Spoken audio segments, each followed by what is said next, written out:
Good day everyone, my name is Nika Almadrin from BPED 3A. The ORF method, also known simply as the ORF approach, is the dynamics and child-centered approach to music education developed by Karl Orff, a German composer in collaboration with Gil Kittmann. It integrates music, movement, drama, and speech into lessons that resemble children's play, making learning creative, active, and exploratory. Before we jump into our lesson, can you please stand up and for our short prayer? Wait lang. In the name of the Father, of the Son, of the Holy Spirit. Amen. Angel of God, my guardian, dear to whom this God commits me here, ever this day, be at my side to light and guide here, when God.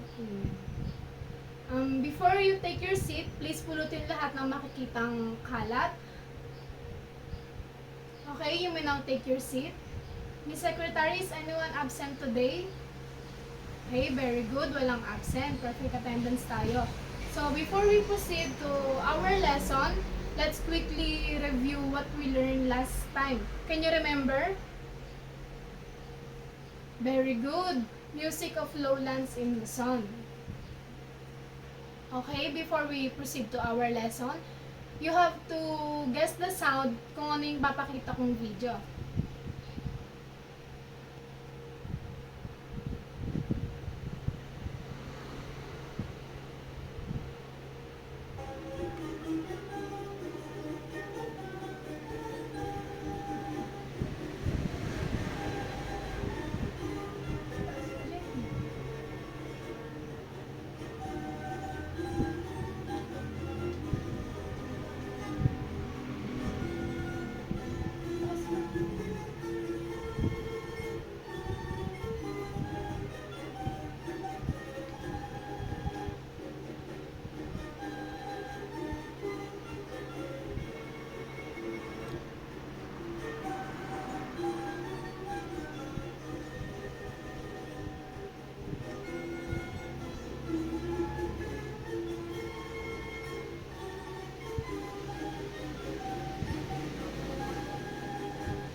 Okay.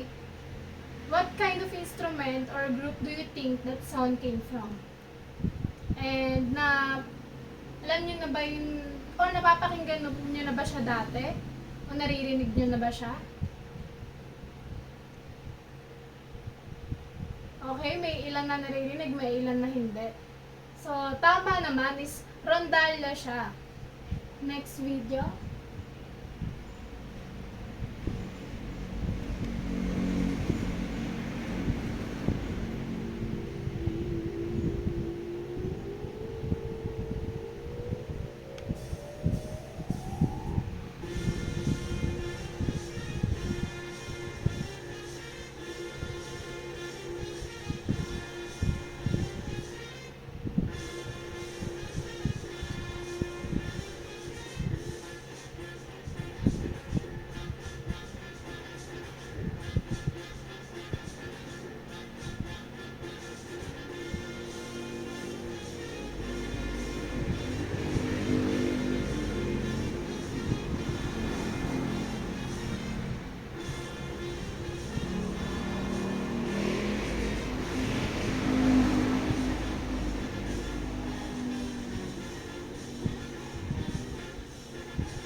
So, ayan, dito naman sa pangalawang video, nakikita or naririnig nyo na ba siya before?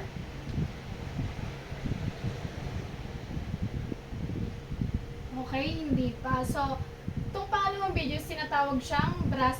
Instrument na yon is tinatawag siyang brass band.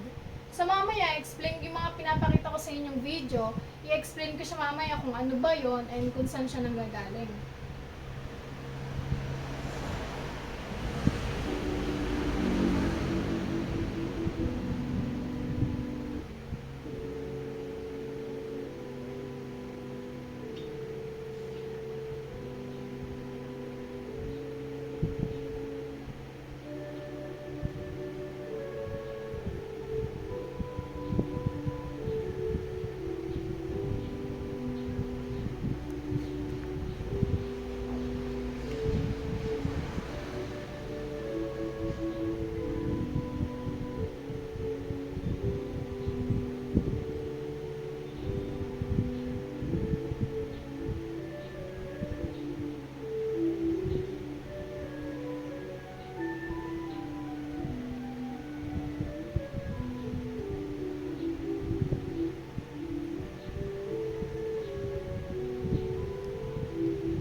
Okay, dito naman sa pangatlong video, naririnig nyo na ba siya or nakikita nyo na ba siya?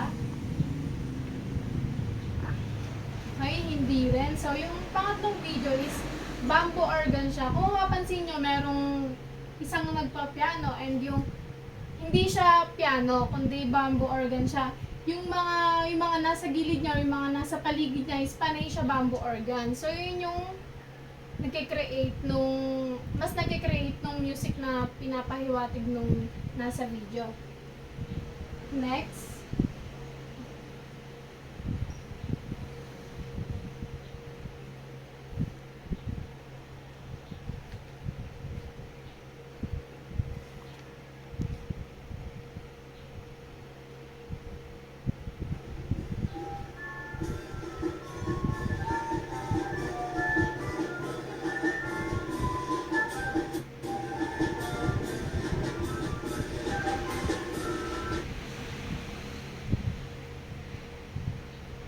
Loading.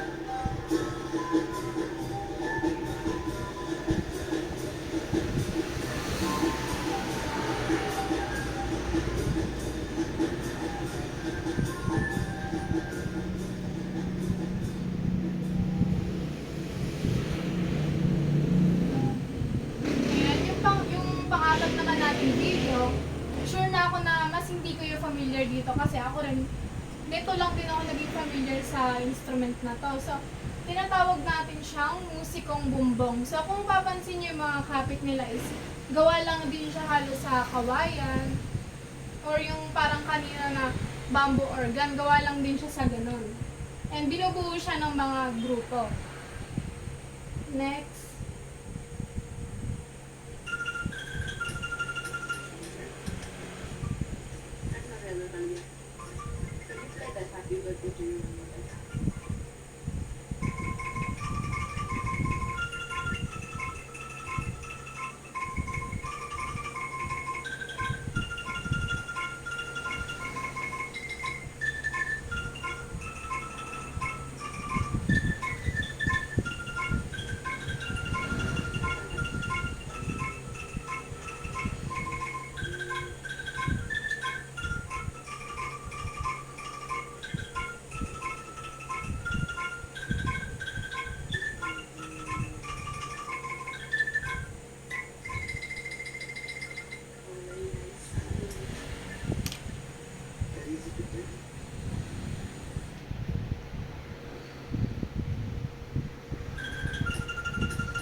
Ayan, dito naman sa panglimang video, tinatawag natin siyang angklung.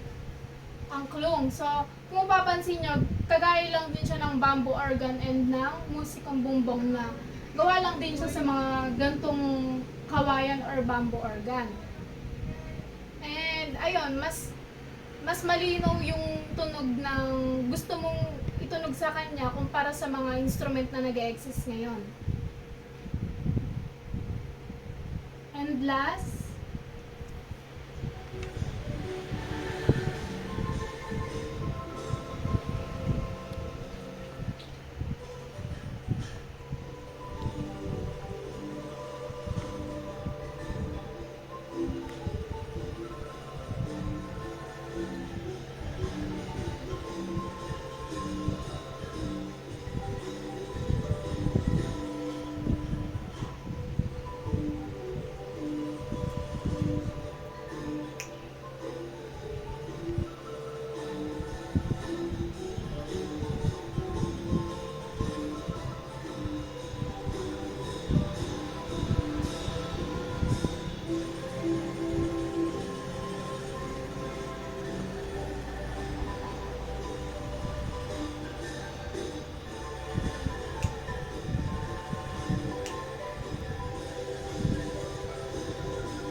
ayan, dito naman sa last na video, may idea kayo kung ano ba siya since gawa lang din siya sa kawayan.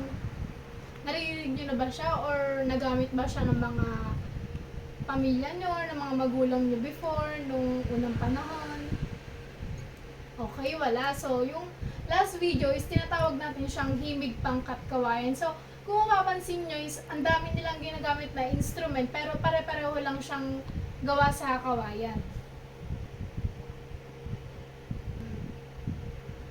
So, ayan, tapos na yung mga video. Meron ako ditong hinandang activity. So, ang title nito is My Favorite Filipino Instrument. So, gagawin nyo, pipili kayo ng favorite Filipino musical instrument from Luzon, like bandurria, angklung, bamboo, organ, etc. And draw it on a short bond paper. And, syempre, kukulayin nyo, ay magkikreate kayo ng isang sentence about kung ano ba yung napili nyong instrument. So, ito yung mga steps. First, draw your favorite Filipino musical instrument from today's lesson. Second, color your drawing. And last, below dun sa drawing nyo, gusulat nga kayo ng isang sentence about kung ano yung nagustuhan yung instrument. Example, I like the angklung because it has a unique bamboo sound. And kung anong material na meron kayo dyan, kung ano available nyo dyan, pwede nyo siyang gamitin. Meron kayong 10 minutes lang para gawin to. Second activity, title nito is, Which one do you like? So, divide the class into two groups. Each group will pick the two Filipino instrumental groups you learn about today. Talk together about how they are different and which one your group likes more. One member present their work. So, ito yung worksheet na gagawin nyo. So, meron lang din kayong 10 minutes para gawin to. Okay, now let's proceed to our lesson. Instrumental music on the lowlands in Luzon. This reflects a blend of traditional Filipino style with Western influences. For our objectives, at the end of the lesson, the learners will be able to first identify and describe different instrumental music groups in Luzon lowlands. Second, differentiate the characteristics and origins of each instrumental ensemble. And last, appreciate the role of traditional instrument in Filipino culture through guide activities and listening exercises. So, para sa ating first instrument, we have rondalla. This ensemble of strings instrument with plectrum or pick is believed to have come from the word ronda, which means to serenade. So, pag sinabi nga nating serenade, ito yung traditionally siyang ginagawa or nakikita noon unang panahon. Kagaya nung panliligaw, 'di ba? Nangaharana yung mga lalaki is nangaharana sila sa bintana ng mga bahay ng babae. So, yung sound na maririnig natin doon is smooth lang siya or romantic. Yun yung tinatawag natin serenade. So, yung rondalla nga is term rondalla derives from the Spanish word ronda na meaning nga is serenade. So, rondalla instrument, a pear-shaped instrument with 14 strings. So mayroon siyang 14 na string, napakadami. Kumbaga hindi siya, yung mga nauuso ngayon is hindi na ganun kadami yung string, di ba? And it is the lead instrument and provides the main melody for the ensemble. Next naman natin is brass band. This is large ensemble, also known as the marching band. This is usually seen during town fiestas, religious processions, and other community celebrations.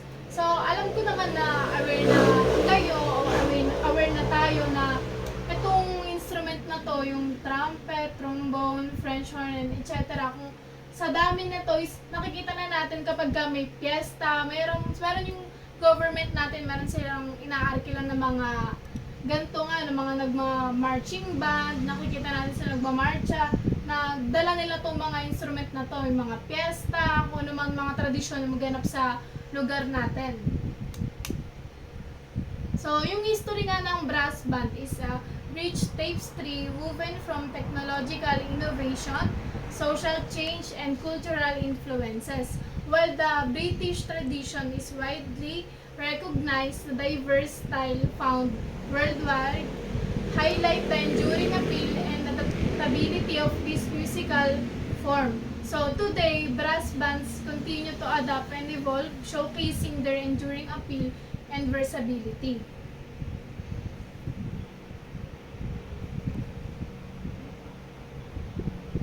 Next naman natin is musikong bumbong.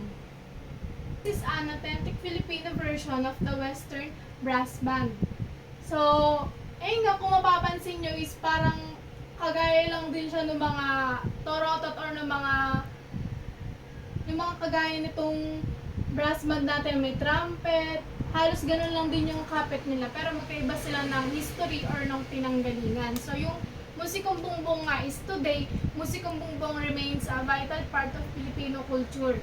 This ensemble perform at various events from local festivals and concerts to national celebration and international performances. They respect not only a unique musical style but also is testament to Filipino creativity, resilience, and cultural heritage. So the continued interest in and support for musikong bumbong ensure that this distinctive tradition will continue to resonate for years to come. So, pinapakita nga dito is yung power of music and cultural heritage, yung mga revolutionary spirit and musical tradition, pang ganun talaga siya na, and yung ensemble survival phases, challenges highlighting the importance of ongoing efforts to preserve this distinctive aspect of Filipino musical history. Next naman natin is ang kulong ensemble. Each player shakes one or two pitches to be able to play music pieces with a wider range. The players use at least 2 or more octaves around 30 pitches. So kung mapapansin nyo is gawa siya sa kawayan. So yung angklong nga is use extended to signaling prayer time and even providing martial music during wartime. So, sa madaling salita nga is yung angklong ay higit pa sa mga instrument na pangmusika na ginagamit natin ngayon is yung simbolo nga ng kultura at yung kasaysayan nila is yun yung nagre-represent sa kanila lalo na sa Indonesia. And patuloy siyang ginagamit at pinapahalagahan. So, dito nga is nasisiguro or napapanatili nila na yung kahalagahan ng kung paano siya pinapamana sa mga susunod na generation. Next naman natin is bamboo organ or yung pwede rin natin siyang tawaging himig pangkat kawayan kasi iisa lang siya eh. Pareho lang siyang gawa sa kawayan or sa bamboo organ na tinatawag natin. So, organ is a type of pipe. Organ where a significant portion or even the majority of its pipes are constructed from bamboo. This is a unique adaptation of the traditional pipe organ. So, the most famous example is the Las Piñas bamboo organ in the Philippines. So, dun guys, mas nakikita natin yung bamboo organ kasi dito parang bihira na sa atin yung gantong instrument kasi iba na yung mga nag-exist ngayon eh.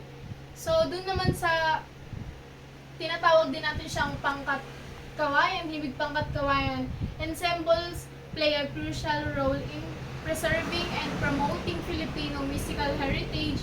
They showcasing the versatility of bamboo as a musical instrument. So, yung mga gumagawa nga is nagko-contribute sila ng cultural identity and provide opportunities for musical education and community engagement.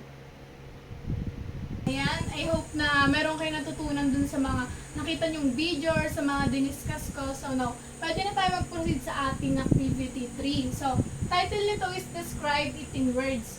Student will choose one traditional Filipino musical instrument that they found interesting. They will write a short paragraph, 3 to 5 sentences on a sheet of paper describing the instrument. In their paragraph, they should include what the instrument is made of, how it is played, and why it is important in Filipino culture. Ito yung criteria na gagamitin nyo. Ngayon, proceed na tayo sa ating quiz. Meron tayong 10 items ng quiz natin, so napakadali lang yan kung nakinig talaga kayo kanina. Ayan, so para naman sa assignment, student will choose one traditional Filipino instrumental group from the list below. So, ayan, meron tayong rondalya, brass band, musikong bongbong, bamboo organ, angklong ensemble, and himig pangkat kawayan. So, on a short bond paper or in your notebook, complete the following. Write the name of the group you choose. In 3 to 5 sentences, describe what makes this group interesting. You may include what instrument they use, what the instrument are made of, where they are usually played, and draw one of the instrument from the group. You may color your drawing, pero optional lang siya. And reminder, be neat and creative. We will showcase some of your work in our next class. Ito ulit yung criteria na gagamitin nyo.